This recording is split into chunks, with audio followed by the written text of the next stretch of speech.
पेपरमध्ये वाचलं की ते आम्ही असं तक्रार करू असं करू. आमदारांनी तक्रार करायचं का तक्रारी दूर करायच्या? आमदाराचं काय काम असतं? आलेल्या तक्रारी दूर करणे का तक्रारी वाढवणे? त्यांनी तक्रारी वाढवू नये, तक्रारी दूर कराव्यात. कारखान्याचा आपल्या मतदारसंघाचा प्रश्न आहे तो सोडवावा. लायसन दिल्लीला जाऊन घेऊन यावं, आमच्या हातात द्यावं आणि सांगावं की बाबा तुम्ही मागणी केली, मी दिल्लीला गेलो, अमित शहाला भेटलो, हे घ्या पत्र, का कारखाना सुरू करा. नाही तर आम्हाला म्हणावं तुम्ही नाही तर आम्हाला चालवायला द्या, 25 वर्षाचा करा त्यांच्याबरोबर करू. या धमकीचा मी निषेध करतो. अशा धमकीला आम्ही घेत नाही. आम्ही बी या तालुक्यातले आणि कृपया आमदारासारखं त्यांनी वागावं, धमक्या देऊ नये. आणि आम्ही कुठे जाणार, आम्ही तिथे राहणार आहेत ना. त्यामुळं त्यांचा जर काही गैरसमज असेल त्याने दूर करावा. आम्ही एकही शब्द त्यांच्याबद्दल वाईट बोललेलो नाही, बोलणार बी नाहीत. परंतु आम्हाला सुद्धा त्यांनी फुग्यावले समजू नये. आम्ही इथेच आहोत, आम्ही कोणाला भेट नाही आणि देण्याची काय करायची आम्हाला, कोण काय करणार आमचं.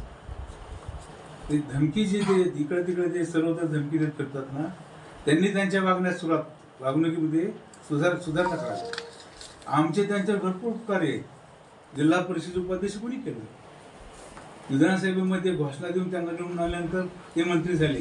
ते हे सगळे विसरले, आम्ही विसरलो नाही. आमच्या वेळेस त्यांनी रोज माणसाचा प्रचार केला. आमचा केला का? उपकाराची भेट अपकारांनी करायची त्यांना सवय आहे.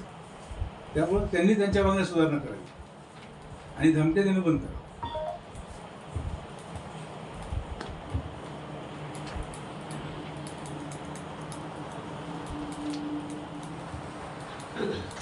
नाव सांगितली मोठी यादी म्हणजे तुम्हाला याला सोपं जाऊन म्हणून त्याकडे नाव सांगितलं. बंद झालेलं नाही तर त्यांनी विचारलं ते बंद झालेलं. लायसन रद्द नाही झाले. ते कारखाना विचारला की ते 17 कारखाने झाले म्हणजे त्यांना म्हणा नाव का नाही विचारलं तुम्ही त्यांना? ते माहिती यादी, हे माहिती यादी मी यादी माहिती ना.